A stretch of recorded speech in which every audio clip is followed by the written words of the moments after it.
The House Judiciary Committee just voted to make it impossible for a state to always keep people convicted of violent offenses from carrying concealed weapons.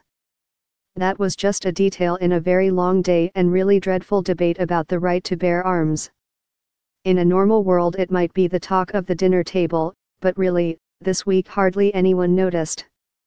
On the one hand, you had Garrison Keillor and Matt Lauer getting canned for sexual harassment.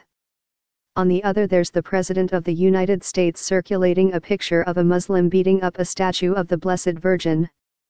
About which, the presidential spokeswoman said, "Whether it's a real video, the threat is real. And I haven't even gotten to the tax bill. Or North Korea, good grief. But still, guns attention must be paid. If you count every gun crime that involves 4 or more victims as a mass shooting, we've had 397 so far this year, including the ungodly tragedies in Las Vegas and the small Texas church. You'd think the National Rifle Association would go away and be quiet for a month or two. But no, its minions in the House of Representatives were busy on Wednesday getting committee approval for a bill that would make it impossible for states to impose their rules about carrying concealed weapons on people who are visiting from someplace else.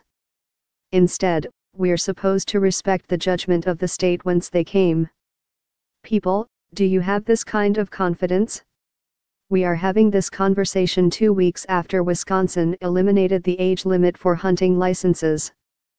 So far there are 1,800 happy Wisconsinites under the age of 10 with the right to put their little fingers on the trigger, several less than a year old. The bill's opponents, all Democrats, lost every argument, but you had to give them credit for spunk. They dragged the fight on for more than 6 hours, dividing their time between pointing out that the gun murder rate in America is 297 times higher than in Japan, and offering amendments that attempted to make it clear how crazy the whole bill is. All of which, including on violent misdemeanors and domestic abuse, were defeated. Another would have allowed states to at least enforce their own laws aimed at keeping guns out of the hands of people convicted of assaulting a police officer. No dice, once the exceptions start they will have no end, said Representative Louis Gohmert of Texas.